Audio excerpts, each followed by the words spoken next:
let's display the report. And this is your reconciliation detail. I recommend printing these out and attaching them to your statements as you would your bank account. And there's your bill. Oh, it should have populated. Well, it should populate the name of your credit card and the amount the bill is, but the item, the expense, would be the credit card. There it is. They did that. It would be the credit card. Maybe the, it looks like our sample does not have the credit card as a vendor. So we'll just choose Master Builders. Normally it would be your vendor, your credit card, memo, customer, and this is the amount here.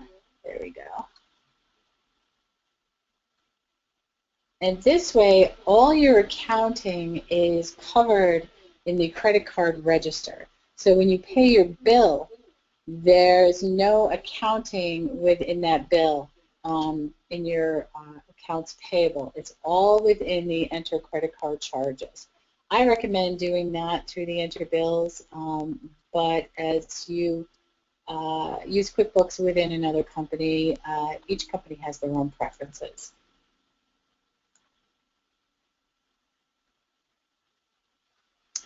Okay, you can have the feature of downloading credit card transactions. To securely clear credit card transactions into QuickBooks, you need to create your credit card in the chart of accounts and then add online services to credit card by contacting the company that issued the credit card to request online service and get log on information. And where we would find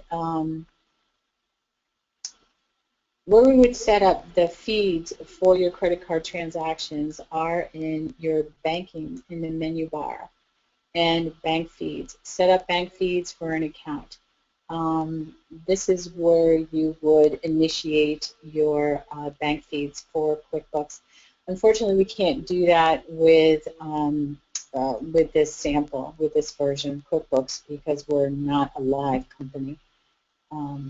I would recommend memorizing the paths and understanding the Bank Feed Center and the few features in there. The tutorials go through those in detail.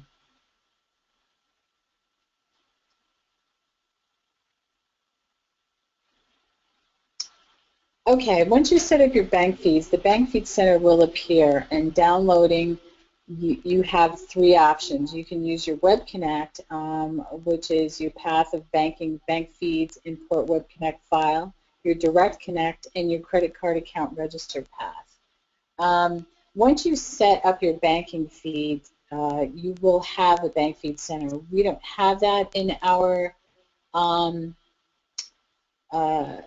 version right now, but what we do, let me show you in our credit cards register, the chart of accounts, credit card. Okay, here it says set up bank feeds. Once you set up the bank feeds, it will change to download transactions or send transactions.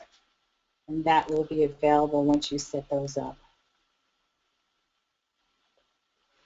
This same information, same type of similar activity and path for doing this for your bank feeds as well, for your bank account. Let's go on. Oh, online payments. Fees may apply for online payments. Contact your financial institution for more information. So, more and more banks are jumping aboard with the online payments and downloading and sending transactions. This is a great feature. It helps with data entry and can be quite efficient. For online payments, what we would do is when you write your check, right here is your pay online. So you would just write out the check, populate the fields, and use the pay online. And when you have your bank feed center set up, it would automatically pay online. It's a nice feature, quite efficient. You can also use your pay bills window. Let's go home. Pay bills under vendors. The pay bills window, when you select a bill to pay, once you have the bank feed center, there will be an option as to pay online rather than check or credit card.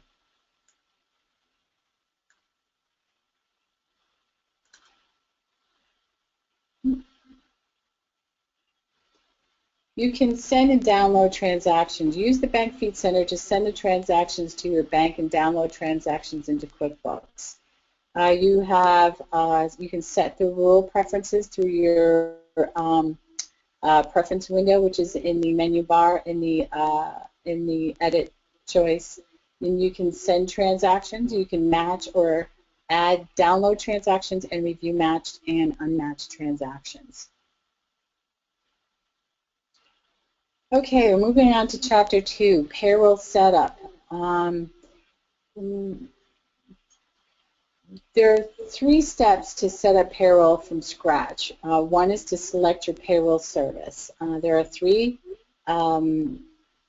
services that are offered by QuickBooks. One is your basic tax tables. They provide a tax table and update regularly, so when they will calculate appropriately when you set up your payroll.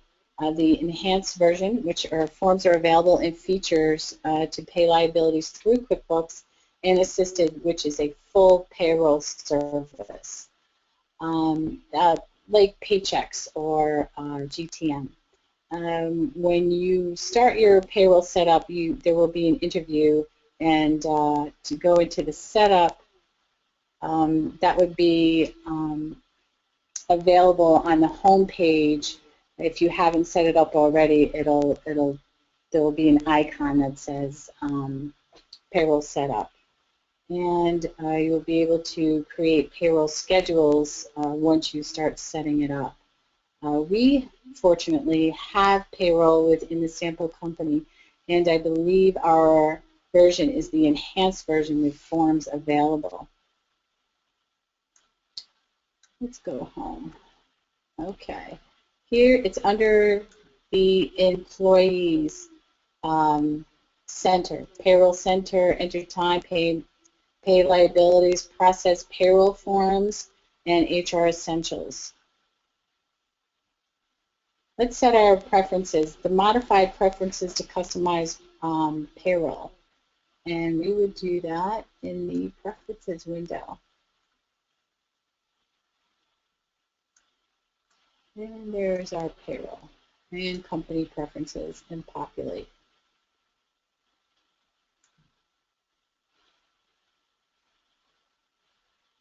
Payroll items. QuickBooks uses payroll items for anything that affects the amount on a payroll check and for company expenses related to payroll. Real World recommends using Easy Setup. Let's go into add a payroll item. Items and services. Let's not go there. Let's go back home. And we'll use the Payroll Center.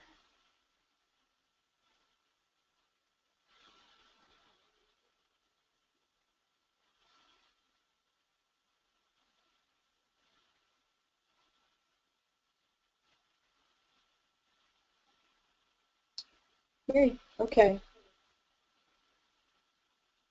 Payroll items, your top menu bar in your Employee Payroll Center. You'll open your payroll items and new or edit payroll. If you would like to do a new payroll item, they have the Easy Setup. We cannot use that right now because we're not a live company, but we can use the custom setup just to start, kind of see where these questionnaires go. Ask you the payroll item type, enter the name of the deduction, and it will continue on until the payroll item information is complete. And you can choose the edit payroll item in the same window as well.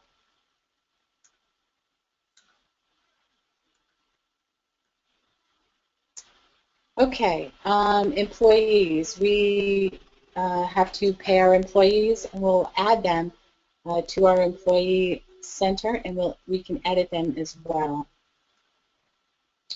So we're in the Payroll Center, which we start in the home. I'm moving a little choppy here. Here in the Payroll Center, open that. And here's our Payroll Center open, and we will choose the Employee tab. And if we would like to add a new employee, choose the new employee, and there are 6 tabs to enter for complete information for your employee.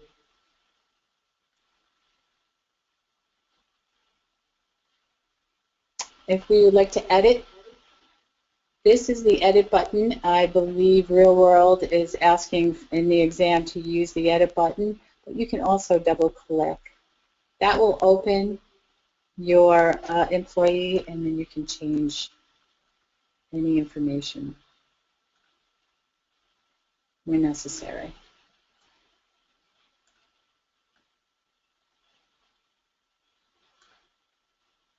Okay, that's it. We're in. I hope that was helpful, and if you have any questions, let's go with the Q&A now, and we can close following our Q&A.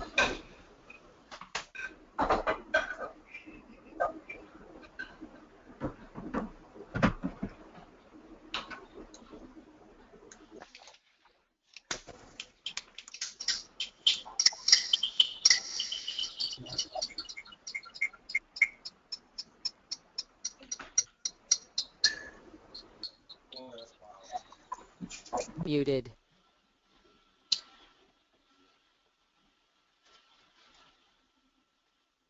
Dorian, your hand is up. Do you have a question?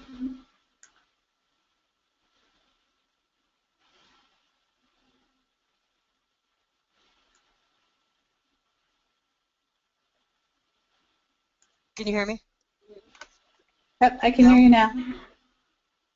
Okay. When you have a tax-exempt customer, is there a place where you can document the information they gave you for their tax-exempt status? Yes, it's in their customer file. When you go into the customer center, all their information is in that center. You would choose that customer, open it, and each tab it'll show like their tax information, their tax ID, their address, all complete information for your customer. That's if somebody's entered it previously. Oh, absolutely. All data has to be entered by somebody, yeah. Well, that was my question. When you're entering the data, how do you know the rules on tax-exempt? Yeah, when we're getting into tax-exempt and tax rules, that is, you talk to either your accountant or your lawyer, and they will provide that information for you. Okay. Thank you. You're welcome.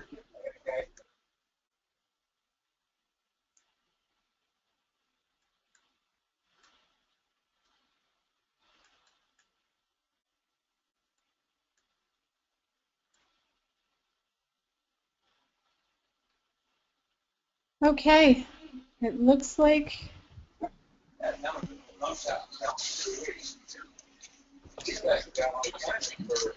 Linda, do you have a question?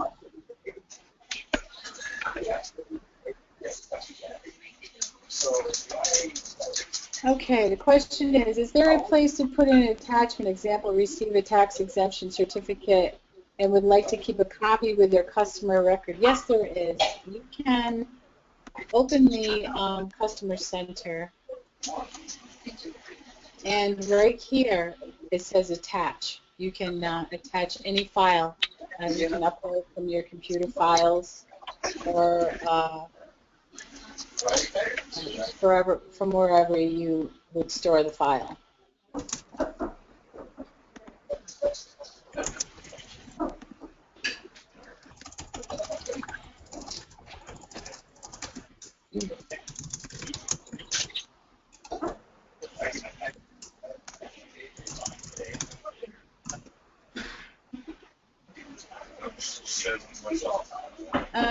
Great question, thanks. Oh, are there any limits on that? Are there limits on the attachments?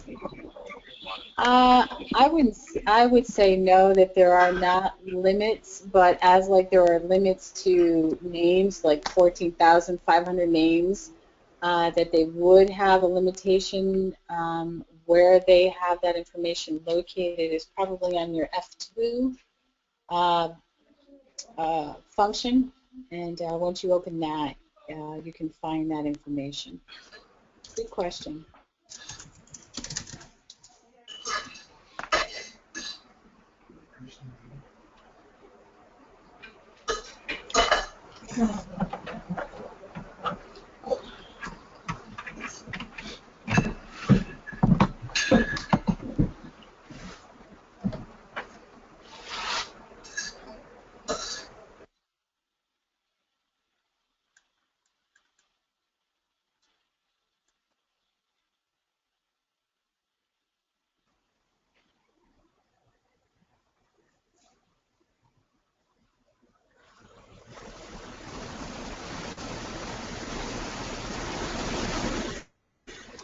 Can we attach documents to vendors as well? Yes, I believe you can. Let's open up the center.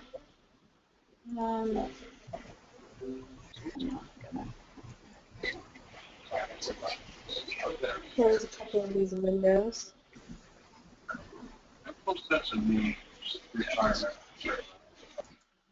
We'll open our vendor center.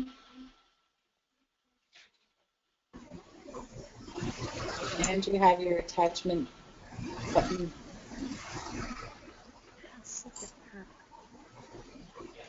Here you go. Attachments.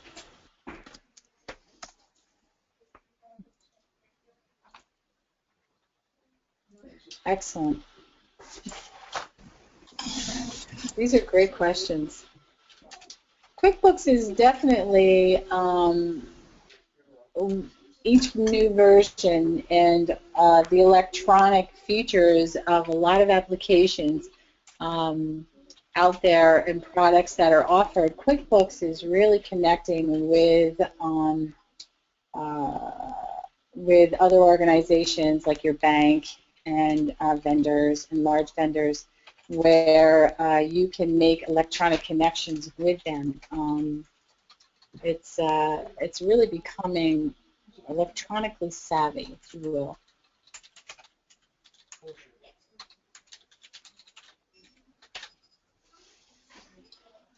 Okay, next question. When you share a customer file with an accountant, would those attachments also automatically be included if you would send them the file, or do you have to include them individually?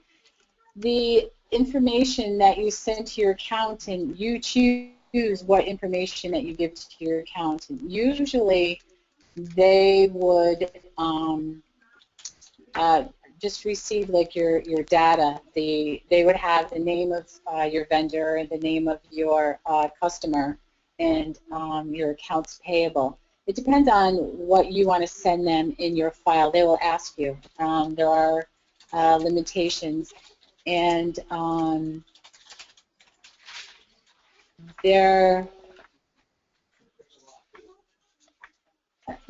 that's mainly what you would do for your accountants by giving them a file.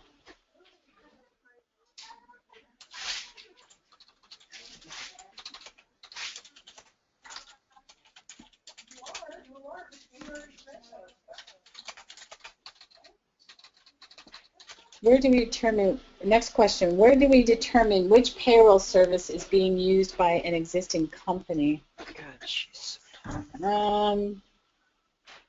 Let's say they want the attachment. Okay, hold on one second. All right.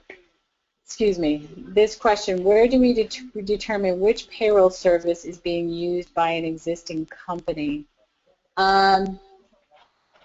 When you work for a company, if I'm understanding your question correctly, when we're working for a company, they already have the payroll services set up, and you would have that information. QuickBooks, the previous company that I worked for, we used paychecks, and we entered the totals of the payroll amounts, and which for budgeting purposes, that information was entered into QuickBooks. When you use QuickBooks as the payroll service, that those amounts and the activity is recorded automatically. I hope that answered your question. If it was unclear, please, I can get back to you, or we can email on that question. Okay, if your accountants want the attachments, I'll have to get back to you on that, Cecilia, and we can take a look at the limitations for the cut for the accountants. Now, we can make a copy of your file through accountant's copy, open or convert, transfer file, client activities. I would assume that client activities, no, that's for your account.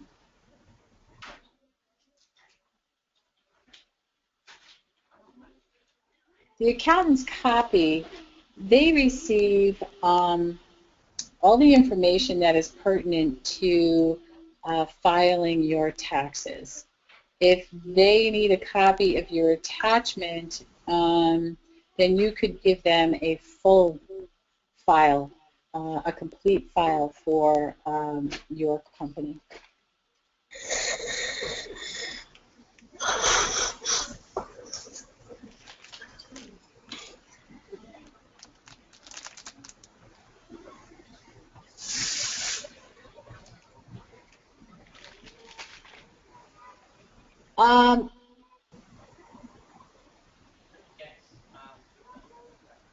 This question here, is there a way like F2 to see which one the company is currently using?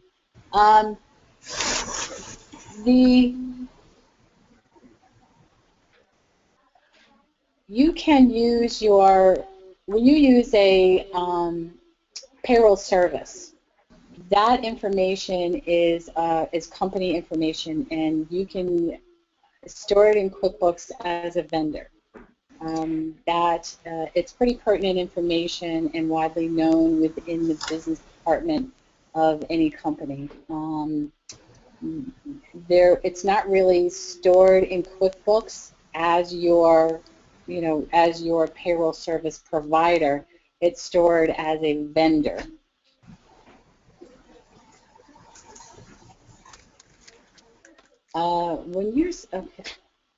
I'm trying to understand the question here. Is there a way like F2 to see which one the company is currently using?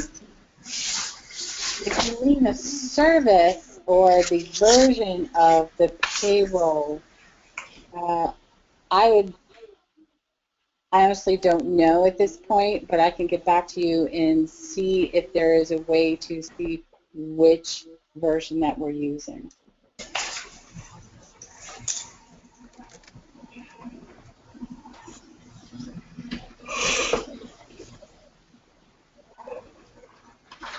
You're welcome, Alva.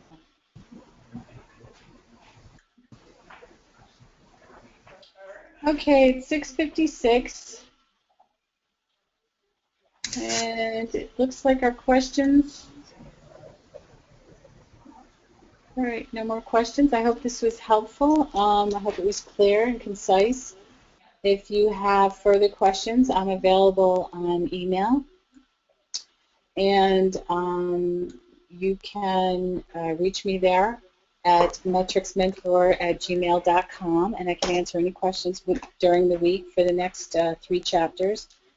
And we also have our live chat on Friday at 1 o'clock. It's been great to be a part of this, and I hope to see you on Friday.